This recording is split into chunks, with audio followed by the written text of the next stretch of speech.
comparing two WWE pay-per-views and seeing which one is better. Yes, I copied off of the Great One, or Greatness TV. But yeah, this one I'm excited. We got a lot of cool topics to talk about today. It's great to be back. Happy to be back. Glad to be making this video for you guys. So we have a lot of matches to talk about. But I just want a quick disclaimer. I'm leaving out the Battle Royals, the Raw Women's Championship match, and Roman Reigns versus Drew McIntyre, because I didn't have another match to compare them against. So with that being said, enjoy the video. Okay, so at WrestleMania 34, we had AJ Styles versus Shinsuke Nakamura in what was supposed to be a dream match, but it was pretty underwhelming. Nobody was really into it. Only highlight was when Shinsuke Nakamura turned heel, but that led to nothing in the end. So this match had no point whatsoever, and it was just it was there. We didn't need to have it. And then this year, at WrestleMania 35, we had Daniel Bryan versus Kofi Kingston for the WWE title. Daniel Bryan being a great heel. In fact, my personal opinion, because of all of his titles, something got in the way, whether it was Vince McMahon or injuries. So, and even though he main evented WrestleMania that one year, I think the one thing missing from his resume was an actual lengthy, long WWE title reign. And this one, he finally got what he deserved. And then so at this time, he still has Kofi Kingston, is white hot. He, people want to see him as WWE champion, and WWE listened, and they had an okay match. It's not, you don't watch it for the match, you watch it for the moment. And the moment of him winning the title was amazing. It's one of those good WrestleMania moments. So I think it's pretty safe to say that the first point goes to WrestleMania 35. So at WrestleMania 34, we had Brock Lesnar versus Roman Reigns in the main event that absolutely nobody wanted. But just give me a sec. I'm still looking for somebody who actually wanted that main event. Oh yeah, I couldn't find them. Now don't get me wrong, now we like Roman Reigns, but let's not forget, we all hated him at this time. So just remember that. The match was horrible, by the way. Brock Lesnar won. It was just a bad main event in general. Even for SummerSlam, this would have been horrible. But wait, it was the main event of SummerSlam. Oh. Probably should have remembered that, but, we'll get to that later. Anyway, so, horrible match.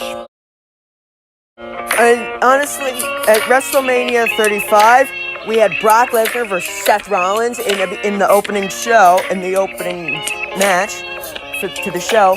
And honestly, I thought it was okay, the match.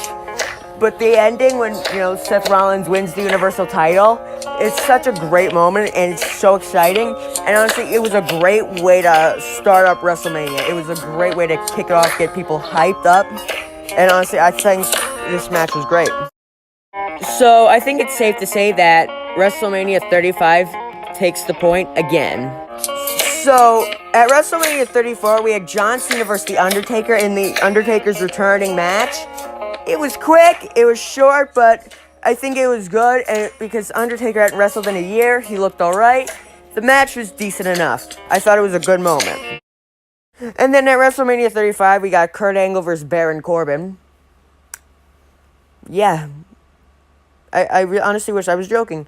We got Kurt Angle versus Baron Corbin in Kurt Angle's last match in WWE, his retirement match, and Corbin wins. First of all, nobody even wanted to see Baron Corbin in that match, let alone actually win, but you gave him the victory. Kurt Angle honestly deserved better. Maybe this was punishment for him going to TNA, I don't know. But either way, Kurt Angle deserved better. So, yeah. So I think it's pretty safe to say that WrestleMania 34 definitely takes the point in this one. So at WrestleMania 34, we had a segment with John Cena and Elias before John Cena faced The Undertaker. It was alright. It was kind of thrown to the side because The Undertaker returned, so not that special. And then this year we had another John Cena Unalive segment, but this time John Cena returned as his original gimmick as a rapper, and it was a memorable moment. And that's what matters in WrestleMania. If it has to be memorable, something you'll remember for years. I think it's safe to say that WrestleMania 35 takes the point again.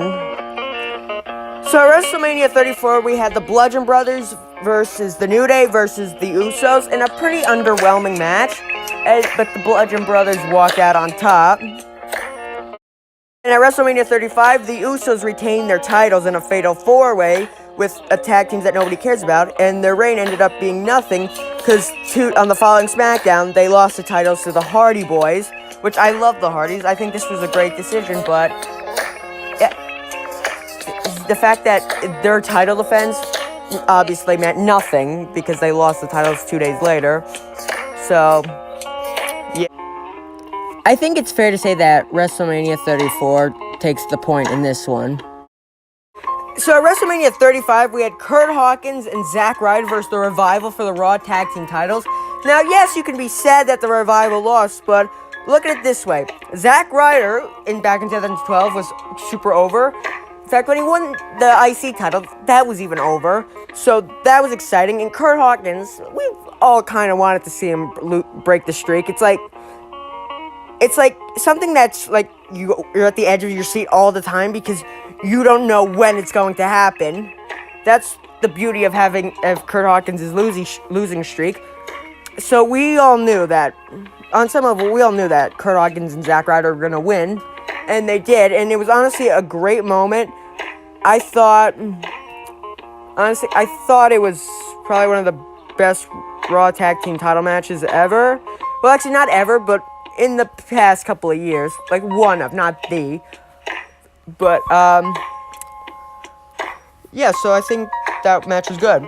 Oh, but let me just say, if you thought that match was good, oh, believe me, WrestleMania 34, it was amazing. We had Braun Strowman and a mystery partner versus Sheamus and Cesaro. And so I was excited for this match, personally, because I was like, maybe it's a big return, maybe it's going to be an awesome tag team. Like, I thought Samoa Joe, Bobby Lashley, who both returned on the night afterwards, Jeff Hardy, or you could have, there was like so many good potential people that you could have had. And then, but the guest they picked was so unpredictable, and it was a 10-year-old named Nicholas. Won the Raw Tag Team titles with Braun Strowman. A kid named Nicholas, who won the Raw Tag Team titles with Braun Strowman. Oh my. It's still probably one of the dumbest things WWE has ever done. I'll give them this, though. They still know how to be super unpredictable. Like, where nobody, even Dave Meltzer, the Wrestling Observer, doesn't even see it coming.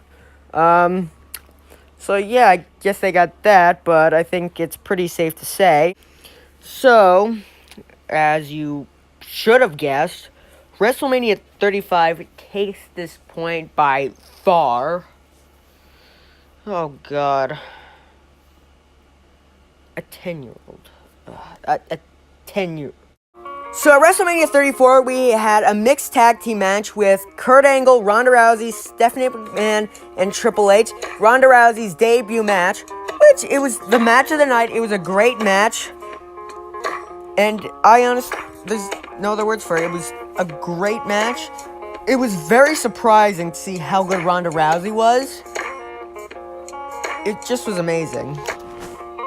And then, so this year at WrestleMania, we had Triple H versus Batista in a no-holds-barred retirement match, which was honestly a great match, and also there was a story to be told. Batista wanted one more match, and he felt that Triple H always held him down. There was a story, there was emotion in this match, which you can't beat that, honestly. And, like, the part where, like, Triple H ripped out his nose ring, oh my God, like, that stuff you can only see at WrestleMania. It was actually pretty good. But, and I think, don't get me wrong, Ronda Rousey versus, Kurt Angle versus Triple H and Stephanie McMahon was good. But now seeing that Ronda Rousey is leaving, I think WWE would like it if you don't exactly remember the match. So I'm going to say Triple H versus Batista definitely takes the point. So at WrestleMania 34, we had a triple threat, actually a fatal four-way match for the United States title and it's like one of those times where everybody wanted Rusev to win, but Jinder Mahal won. And about 2 weeks later, he lost to Jeff Hardy. So it didn't mean anything. And honestly, it was probably the worst match on the card that night. Well, second to last worst.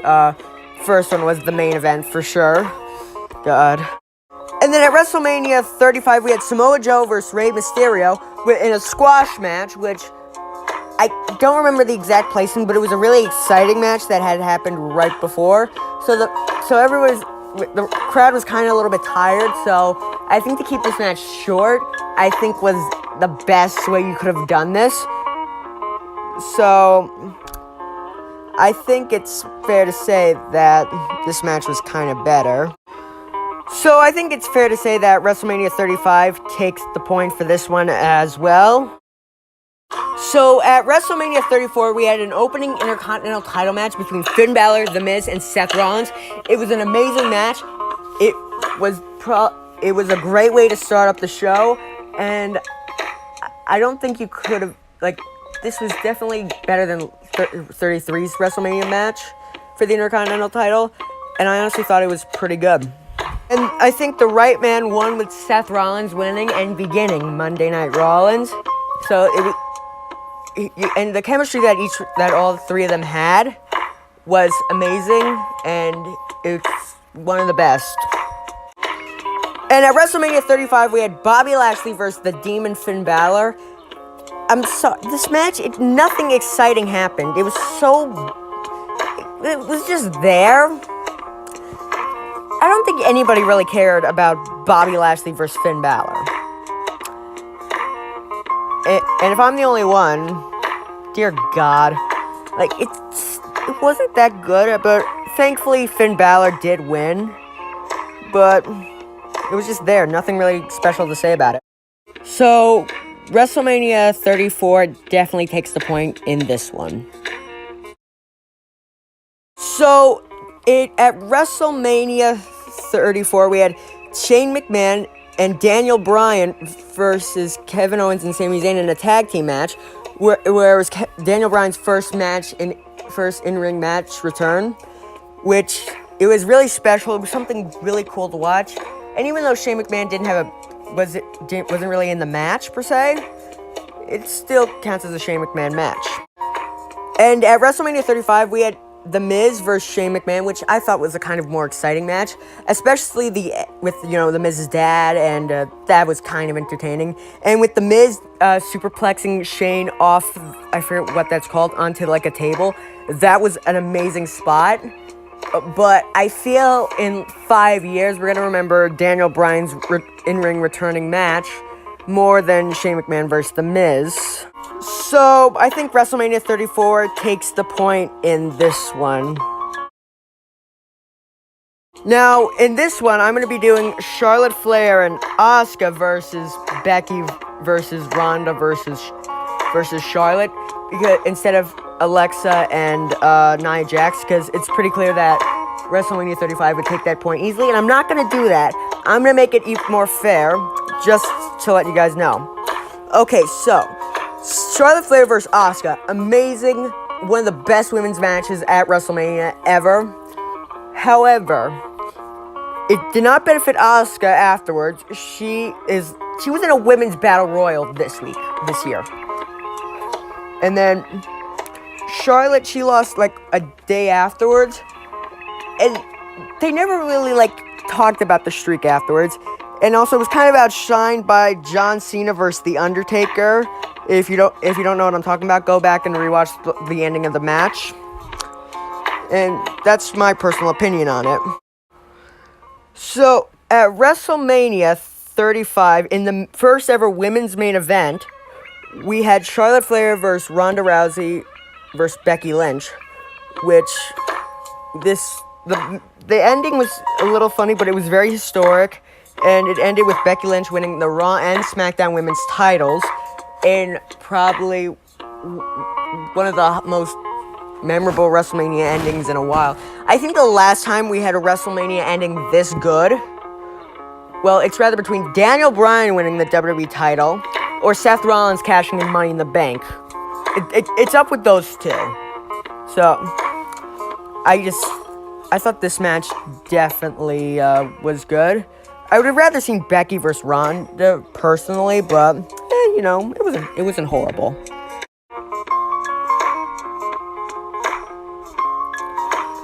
So WrestleMania 35 wins by far. It was the better WrestleMania, and I think it was one of the best that we've had in a long time. So, I hope you guys enjoyed this video. Sorry I've been absent lately. School, that stuff. Trying to become more involved, you know. But I really hope you guys enjoyed the video.